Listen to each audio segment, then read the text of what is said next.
Saludos, buenos días, bienvenido a ver. Muy buenos días, Alfonso. Un placer de compartir este espacio contigo durante las vacaciones de José Elías. Hacía unos meses que no hablaba, bueno, que no hablábamos por aquí, Correcto. pero quiero hablarle a los amigos de escuchar. Antes de ir a la yo le decía al licenciado de qué vamos a hablar hoy. Dice, vamos a hablar de la realeza puertorriqueña, vamos a hablar de Su Majestad Natalie I. Sí, definitivamente. Yo no diría que es la realeza puertorriqueña, ¿verdad? Porque acuérdate que es un poder imperial que está gobernando a Puerto Rico y que la mayoría de las personas que gobiernan son extranjeros. Pero quería tomar este espacio para hablar sobre Natalie Yaresco ante la situación de que le renovaron el contrato de trabajar como directora ejecutiva de la Junta de Control Fiscal, y quería que los radioescuchas entendieran cómo funciona esa estructura para que vean todo el poder que tiene ella y para que vean que va por encima de cualquier estructura de gobierno que tenga separación de poderes, que fue una de las conquistas de la Revolución Francesa y de la Constitución de los Estados Unidos, ¿verdad? Establecer la necesidad de tener gobiernos donde las diferentes ramas, el judicial, el ejecutivo y el legislativo, se controlen mediante pesos y contrapesos, y cómo eso es el remedio, el antídoto de la tiranía.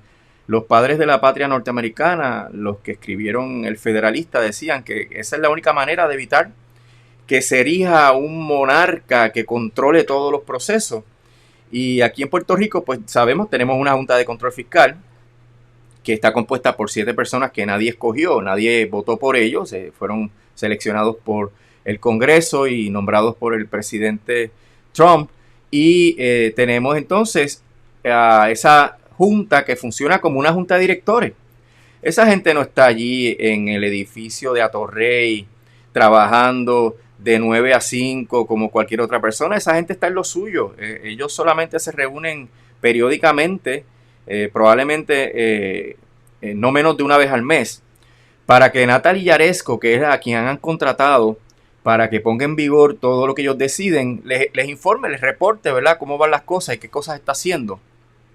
Pero eso implica que Natalie Yaresco meramente recibe instrucciones en esas reuniones, ejecuta durante todo el tiempo hasta la próxima reunión y reporta. Por ende, en realidad, quienes gobiernan el día a día de Puerto Rico no son los miembros de la Junta de Control Fiscal. Ellos establecen las políticas generales, y Natalie Yaresco es la que todo el tiempo está escribiendo cartas, regañando, prohibiendo, amenazando, dirigiendo el gobierno de Puerto Rico. Y yo invito a los radioescuchas que quieran ver cómo es que ella gobierna, que vayan a la página de Junta de Supervisión Fiscal, y ahí en la parte de los documentos vean todas las cartas que ella ha escrito. Mira, en los últimos días, Alfonso, le ha escrito cartas a Zaragoza, porque Zaragoza, por una extraña razón, ¿verdad?, no entiendo, ha estado consultándole proyectos de ley que él quiere promover, proyectos de ley para aumento de los salarios de empleados públicos importantísimos, como son los empleados de ciencias forenses, como los de corrección. ¿Y qué dice Natalie Yaresco? No, eso no está permitido por el plan fiscal. Le consultan movidas de presupuesto. No, eso no está permitido. Le consultan acuerdos del Centro de Recaudaciones de Ingresos Municipales, del sistema de retiro con los municipios, y Natalie Yaresco les dice que no. Así que ella está encima de todos los asuntos de gobierno de Puerto Rico, y como le da instrucciones a la legislatura y le prohíbe actos a la legislatura, vemos que legisla, ¿verdad? Porque cuando hay una entidad, una persona que va por encima de un cuerpo legislativo, quien legisla no es el cuerpo legislativo, sino es ella. Ella va por encima del gobernador Pierluisi. Una de las cartas que podrías ver si entras a esa página es que ya la Junta le dijo a Pierluisi que las leyes de retiro que él presentó para en traición, ¿verdad?, a los retirados de Puerto Rico, porque él aprobó la ley de retiro digno y ahora está sometiendo 2 proyectos de ley. Pues ya Natalie Yaresco le dijo que esos proyectos de ley no satisfacen los requisitos del plan fiscal, y por ende va por encima del gobernador. En donde todavía han sido tímidos, Alfonso, es en el asunto de las decisiones judiciales, pero como aquí desafortunadamente la rama judicial ha estado ausente de todo el debate y el juego de poder con promesa, pues no se ha metido, aparte de menoscabarle obviamente las pensiones a los jueces, pues no se ha metido directamente. Quien se mete con la rama judicial es la jueza Taylor Swain, porque ella es la que interpreta las decisiones del Tribunal Supremo de Puerto Rico a su antojo. Ella se da el lujo de desconocer decisiones del Tribunal Supremo, de interpretarlas a su manera y de sacarle punta a algo que ha dicho el Tribunal Supremo y que no necesariamente es lo que quería decir. Eso lo vemos en las decisiones de la jueza Taylor Swain, de cómo ella interpreta el derecho puertorriqueño. Así que vemos una señora investida de todos esos poderes, porque a veces yo la he denominado como la gobernadora de Puerto Rico, pero cuando uno ve todo lo que ella hace, realmente es una monarca, es como si fuera una reina. El Estado es ella, ¿verdad? Es todopoderosa y eso tiene que herir, ¿verdad?, a los sentimientos y el pensamiento crítico de cualquier persona que mire la situación de Puerto Rico, pero al Congreso no le importa. Al Congreso ellos ven que eso está bien, y desafortunadamente la clase política de Puerto Rico, como vemos en esas últimas cartas de este mes, se ha acostumbrado y se ha sometido a todo esto, ¿no? Yo quiero volver al punto inicial, porque es que todavía estoy aquí aguantándome la quijada. Usted me está diciendo que aquí hay legisladores en Puerto Rico que la llaman a ella, o se comunican con ella para preguntarle si debo o no debo presentar este proyecto de ley. Sí, eso está pasando, desafortunadamente, porque es un sometimiento absoluto.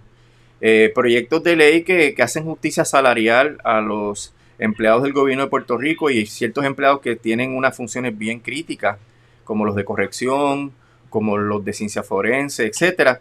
Y pues Natalia Yaresco le dice en una carta de una página que no, eso no va, que eso viola el plan fiscal, y eso pues es legislar. Ella está diciendo qué se aprueba y qué no se aprueba, y eso lo hace en total oposición a los principios que se idearon en el siglo XVIII para evitar la tiranía, ¿verdad?, que son los principios de separación de poderes. Y para colmo, Alfonso, la señora Natalia Yaresco gana $625,000 al año, más seguridad, porque en el contrato actual que le dieron una extensión hasta septiembre del 2023, le añadieron la seguridad de ella. Ella ya tenía seguridad, pero aparentemente la pusieron en el contrato para que fuera parte de la compensación. Mira, Natalia Yaresco gana más que el presidente de Estados Unidos, que gana $400,000. Gana más que el presidente del Banco Mundial, que gana $227,000. Gana más que el director ejecutivo del Fondo Monetario Internacional, que gana $467,000. O sea, y si tú miras Fauci, el director, ¿verdad?, del asunto de la pandemia en Estados Unidos, los presidentes de las cámaras del Congreso, o sea, ella gana por encima de cualquier gran líder mundial, y ni se diga del gobernador y de los presidentes de las cámaras legislativas en Puerto Rico. ¿Sabes a quién no le gana, Alfonso? ¿Con quién ella no? A Wayne Stensby, el de Luma, que gana sobre $1.2 millones anuales. Y es para que veas cómo lo desproporcionado, ¿verdad?, que está ese contrato de Luma. Y hay alrededor de 30 ejecutivos que están por encima de los $600,000 también, o sea, equiparados con Natalia Yaresco. Así que no solamente ella ha destruido todos los elementos básicos, los principios básicos de la gobernanza democrática contemporánea, sino que también gana una cantidad de dinero que es totalmente desproporcionada para un país pobre, desigual, y que está, para colmo, en bancarrota. Y el papel de ella, vuelvo a enfatizar, en las juntas de directores, los directores trabajan en sus asuntos, son empleados, tienen sus empresas y se reúnen para discutir el estado de la empresa, y luego de reunirse se van para lo suyo. Quien queda ahí día a día es Natalia Yaresco. Por eso enfatizo, ¿verdad?, que ella es la que gobierna sin atención a ninguno de los principios constitucionales de Puerto Rico ni de Estados Unidos, y es la que luego le reporta a la Junta de Control Fiscal. Y eso, pues desafortunadamente, vamos a sufrirlo por lo menos hasta el 2023, septiembre del 2023, pero como he mencionado en las últimas intervenciones con José Elías Torres, el asunto de que la Junta se va con los 4 presupuestos balanceados y el acceso a los mercados a costos razonables es un mito, porque aun cuando la ley lo dice, Alfonso, los casos de título 3, quien único puede administrarlos es la Junta, junto con la corte de la jueza Taylor Swain. Y en Detroit, que el caso de quiebra se radicó en el 2013, todavía el caso está abierto. Así que ha estado 7 años el caso de Detroit abierto luego de confirmación. La confirmación en Detroit fue en el 2018. Si se confirmara el plan de ajuste de deuda del gobierno central en diciembre de este año, es previsible que la Junta se mantenga 8 o 10 años más, porque el plan de ajuste de deuda del gobierno de Puerto Rico es mucho más complicado y la deuda es mucho mayor y van a surgir muchas controversias que la jueza tiene que atender, y la ley lo que dice es lo siguiente, que la Junta es la única representante del gobierno de Puerto Rico en los casos de título 3. Así que mientras haya casos de título 3, es la Junta, a menos que se enmiende la ley, y ya tú sabes, Alfonso, tú eres experto en esos temas, que el ambiente para enmendar la ley es realmente cero en el Congreso de Estados Unidos, particularmente con la situación en el Senado, ¿verdad? Del empate virtual que tienen en el Senado. Así que tenemos Natalie Yaresco por mucho tiempo. El hecho de que se haya renovado al 2023 no implica que no se vuelva a renovar, porque, por ejemplo, los casos seguirían abiertos. Si los casos siguen abiertos, la Junta seguiría haciendo planes fiscales. Todavía está el asunto de la quiebra de la Autoridad de Energía Eléctrica, que es una situación que no se sabe cuándo va a concluir. Así que esta situación es totalmente insostenible, Alfonso. Esta cuestión de la seguridad de Natalia Yaresco, yo le pregunto, ¿ha ocurrido algo que la lleve a ella a pedir más seguridad? O sea, porque yo pienso que si Natalia Yaresco ahora mismo llega a Ponce y se va a caminar por el centro del Sur Shopping Center, yo apuesto pesos a Moriqueta que 99 de 100 personas no saben quién es la señora. Claro, sí, yo también opino lo mismo. Pues el grado de conocimiento sobre lo que ocurre día a día aquí en Puerto Rico es bien básico, pero no hay información. Yo sé que ella ha dicho en algunas actividades que ella reconoce el descontento que tiene el pueblo de Puerto Rico con la imposición de la Junta de Control Fiscal, y que por eso ella aboga porque la Junta se vaya lo antes posible, ¿verdad? Pero no sé si es que ella ha sufrido que le hayan gritado, que le han dicho cosas, porque no ha sido por lo menos visible esa situación, pero evidentemente si ella se mete en lugares donde hay gente que conoce bien qué es lo que está pasando, pues recibe el desprecio de toda la gente que tenga un poco de dignidad, ¿verdad? Porque, como te dije, siendo la monarca en Puerto Rico, imponiendo su criterio por encima de la legislatura, por encima del gobierno de Puerto Rico, pues merece todo el desprecio de los puertorriqueños. Pero, oye, si estuviéramos aquí en el estudio, ahora mismo hablando, no por teléfono, y Natalia Yaresco entrara a ese estudio, el único que sabría que ella es Natalia Yaresco sería usted. Yo no, y probablemente el único de los dos que no le diría un improperio sería usted, ¿verdad? Porque usted es abogado y una persona muy seria y muy comedida. Eso de la seguridad verdaderamente me sorprende. Sí, acuérdate que... Me sorprende porque todo el mundo y otra gente, pero sobre todo a ella, que prácticamente es anónima. Acuérdate, Alfonso, que esto de la seguridad es meramente cómo se le denomina, pero son los alcahuetes. Son los que le buscan la hija al colegio, son los que buscan el mandado en la en el supermercado, los que van a la farmacia. ¿Te acuerdas de Antonia Novelo, de Coelho? Coelho de Novelo, ¿verdad? Que salió culpable por usar su seguridad o sus empleados para hacer asuntos personales, ¿no? Es parte del proceso, es tener un detail, ¿verdad? Como dicen en inglés. Que son todo un equipo de alcahuetes 24 horas para que les sirvan como una monarca, Alfonso, como una reina, ¿no? Y eso pues es parte del proceso, no necesariamente que es que ella esté en riesgo y que no pueda salir porque está en Beirut o porque está en Bagdad, ¿verdad? Y necesita que que se vaya a evitar que vayan a intentar asesinarla o dispararle. Por eso, porque aquí lo que puede ser que alguien le identifique y le diga una palabrota, pero mucho más allá de eso no creo que haya ambientes, ¿verdad? Sin duda, sin duda. Pero a mí... Usted habla de ella al principio del programa, a mí me venía a la mente la figura de María Antonieta, que cuando le dijeron cuando ella preguntaba que por qué el pueblo protestaba, decía, porque no tienen pan. Entonces ella decía, bueno, si no tienen pan, que coman pastel. Sí, sí. Es algo que es muy análogo, Alfonso, porque es el doble discurso que tiene ella y la Junta de Control Fiscal. Ellos hablan de salud fiscal, de reestructuración, de crecimiento económico, pero por el otro lado lo que hacen es estableciendo medidas de austeridad y hambreando al pueblo de Puerto Rico.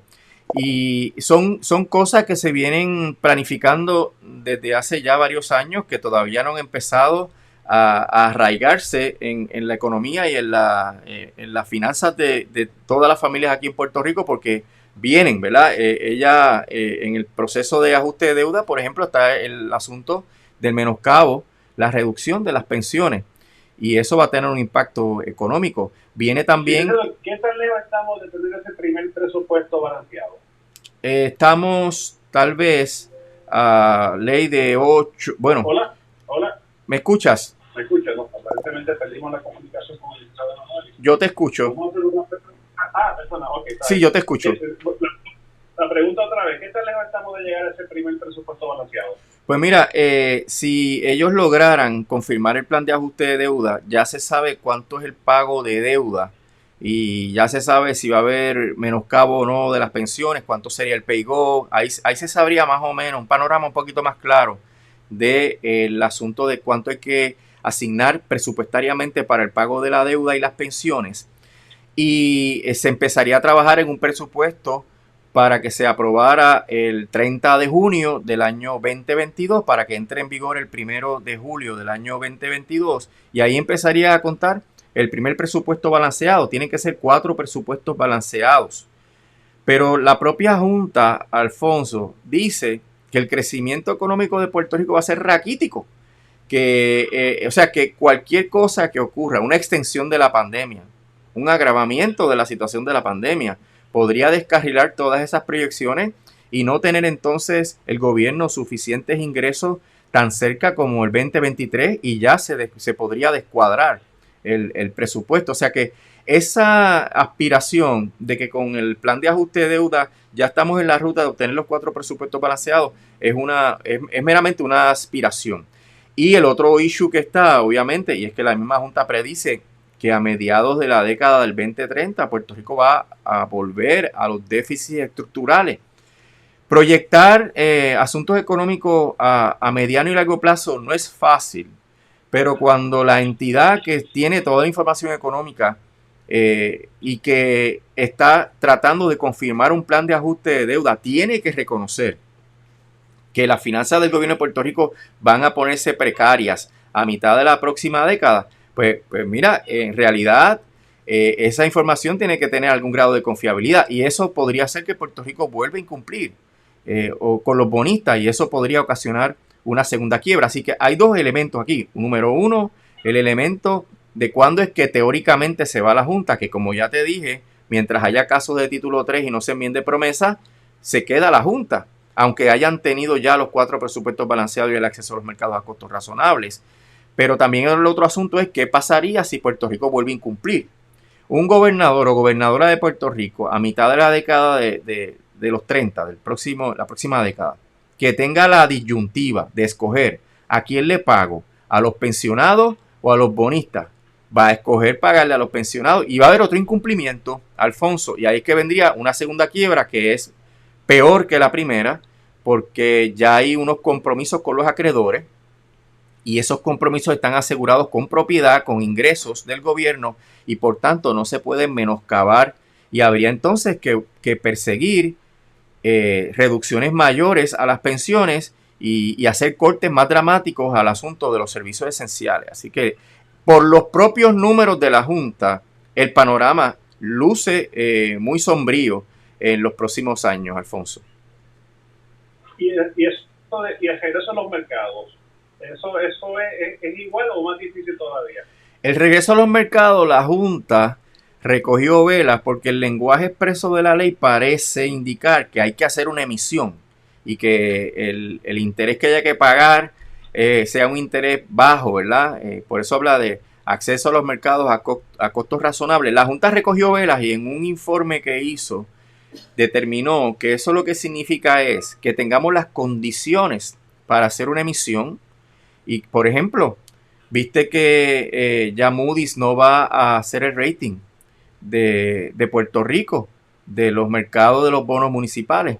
Eso tiene un impacto dramático porque la suscripción, los clientes de Moody's, que son los que le pagan por tener esas proyecciones y esos ratings de los bonos, pues ya no van a tener información de Puerto Rico.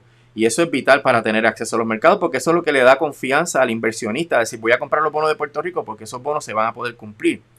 Y lo que ha dicho la Junta es no, lo que necesitamos es tener toda la información financiera al día, es decir, los estados financieros, que ya tú sabes que eso no está al día, está como 2 años atrasado. ¿Cuándo se van a poner al día? Están hablando de 2023 en adelante. Así que es, según la Junta, que estén todas las condiciones y eso todavía no está a la vista porque hasta que no estén los estados financieros, hasta que no haya agencias acreditadoras que puedan evaluar los bonos de Puerto Rico, eso no se podría dar. Wow, me ha subido la presión aquí en los últimos 15 minutos, dramáticamente. Esto es... No se ve una luz al final del túnel. Ese es el problema. Por eso es que el pueblo de Puerto Rico debe ponderar esto. Si está dispuesto a sufrir esa dictadura, esta monarquía, por 6, 7, 10 años adicionales. Y la clase política de Puerto Rico, que es una clase, para citar a nuestro amigo Luis Rey Quiñones Soto, intermediaria, que solamente hace los ajustes en función del poder colonial aquí en Puerto Rico, pues no le ha interesado oponerse a promesa, Alfonso. Las oportunidades que han tenido de combatir directamente la ley, ya sea en los foros judiciales, de hacer desobediencia civil. De verdad, Reina Yaresco, ¿usted quiere que yo haga esto? Pues no voy a hacer nada, llévame al tribunal. De verdad, el tribunal, usted resolvió que yo tengo que hacerlo, pues méteme preso.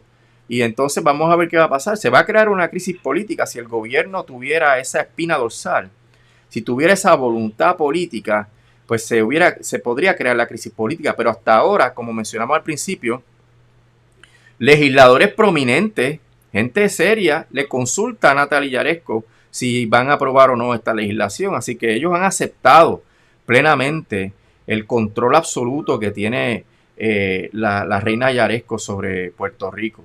Y eso pues augura que las fuentes de poder para cambiar esta situación no vienen de ahí, vienen de la lucha en la calle, vienen de ejemplos como el que dieron los camioneros, pero obviamente, ¿verdad?, con una proyección y unas metas más ambiciosas dentro del contexto político y socioeconómico puertorriqueño. Esa carencia de espina dorsal, ¿a qué se debe? ¿Podrá haber tendrá la Junta, tendrá el gobierno federal alguna espada de Damocles encima de la clase política para que no lo haga? No, o simplemente que son así, como habla José Luis siempre, el personaje de Moralito, que simplemente son incapaces de enfrentar el poder. Todas las anteriores, Alfonso, pienso, el gobernador, pues mientras más sumiso, él cree que la sumisión lo va a llevar a la estadidad. Y eso es lo que el Partido Nuevo Progresista ha tenido, ¿verdad?, como norte, la sumisión para que el americano se apiade de mí y quiera unirme a su redil. Pero el Partido Popular, todavía hay un ala sustancial de ese partido pensando que el pacto existe, que lo que hay que hacer es unos ajustes, ¿verdad?, que lo que pasó fue un tropiezo, ¿verdad?, que no vimos y nos achocamos con la puerta, ¿verdad? Y no tienen, obviamente, ningún tipo de proyecto político para Puerto Rico, porque la función de ellos es meramente acomodarse para que un sector del pueblo de Puerto Rico que necesita una estabilidad económica y una tranquilidad emocional, que para ellos es la relación con los Estados Unidos, para que los mantenga en el poder. O sea, ellos están en esta posición de total conveniencia y no les importa que los humillen, que le anulen las leyes, no les importa nada, Alfonso. Ellos meramente se van acomodando. Y bajo esas circunstancias, obviamente, pues si fuera el pueblo de Puerto Rico a confiar en ellos, pues ellos van a seguir haciendo ese juego de pies todo el tiempo. Aquí una de las expectativas que se pueden tener razonables es que con la imposición de las medidas de austeridad, según vaya apretando el panorama, con el descubrimiento del saqueo que representa el contrato de Luma, ¿verdad? Que eso está a punto de caramelo en términos de que el Tribunal Supremo dé los últimos 2 no a lugares que faltan a las mociones de reconsideración. Cuando se vea cómo Luma ha desfalcado al pueblo de Puerto Rico en esa primera etapa inicial, facturando $163 millones entre sus afiliadas y matrices y regalando el dinero a compañías que no se sabe qué fue lo que hicieron. Cuando se vea eso, eso va a ir generando mayor malestar y las medidas de austeridad que vienen con el plan de ajuste de deuda y con el plan fiscal también. Y eso pues no va a poder paliarse, Alfonso, ni con $10 mil millones, ni con 50 mil, ni con 90 mil millones de dólares, porque esos fondos federales son subsidios a las empresas de los Estados Unidos, que son las que le venden a Puerto Rico toda pues la materia prima, todos los equipos, todos los productos, y todo lo que se gaste aquí en fondos federales se va de Puerto Rico a la noche, ¿verdad? A las 12 de la medianoche. Y en ese sentido no va a haber crecimiento económico, y al no haber crecimiento económico, la situación de las familias, la desigualdad va a aumentar. Ya estamos viendo que la Junta está detrás de la desreglamentación del ambiente, de la concesión pues sin controles de permisos de empresas y de desarrollos contaminantes. O sea, vamos a ver cada vez más cosas porque ellos están actuando con total libertad, imponiendo una visión neoliberal que lo que va a hacer es precarizar aún más nuestra situación como pueblo, y esa es la única alternativa que yo veo, ¿verdad? Que se vaya ganando una conciencia adicional de que la Junta y el coloniaje hay que sacarlo de Puerto Rico lo antes posible. Y Ricardo, antes de finalizar el diálogo brevemente, ¿es Puerto Rico un experimento? Aquí siempre estamos mirando el ombligo, pero ¿está el resto del planeta viendo lo que ocurre en Puerto Rico? Porque esto de cierta manera es un experimento de lo que se puede hacer de las nuevas políticas neoliberales que se pueden aplicar en otros países y están probando en Puerto Rico. Pues mira, tú sabes que el neoliberalismo se ha implantado en otros países con rotundos fracasos. Mira Chile ahora haciendo una nueva constitución que toma en cuenta la inclusión, ¿verdad?, de todos los sectores que han estado marginados por esas políticas económicas. Y hay un reconocimiento en los estamentos más altos del orden económico de que no resultan. Lo que pasa es que aquí siempre estamos nosotros en las últimas, ¿verdad? Últimos en la fila, enterándonos de los desarrollos del planeta. Pero yo pienso que en términos de Estados Unidos y del Congreso sí, hay un proyecto de experimentación a la luz de la posibilidad de que otros estados de Estados Unidos entren en problemas económicos significativos con el asunto de las pensiones. No pueden imponerle una junta, requeriría una enmienda constitucional, pero sí el trámite de título 3 podría ser un trámite que pueda incorporarse a la ley de quiebra, porque sería el gobierno central del estado el que radicaría la quiebra y tendría ya un cuerpo de jurisprudencia dictado por la jueza Taylor Swain que interprete las controversias más comunes que se encontrarían en esa reorganización. O sea, mira el escenario, la ley de quiebra se puede enmendar para hacer un capítulo 9 agrandado, en donde se le permita no solamente a las corporaciones públicas radicar quiebra, sino al gobierno central. Y se gobernaría a base de esos principios de capítulo 9 junto con promesas, pero sin junta de control fiscal. ¿Qué fue lo que debió pasar aquí? Si aquí lo que se quería era ir más allá del capítulo 9 de quiebra y permitir que el gobierno central radicara quiebra, había que dar esa autorización y se escogió por esta visión colonial, ¿verdad?, imperial, de que los colonizados no pueden gobernarse. Se escogió la Junta más la quiebra del gobierno central.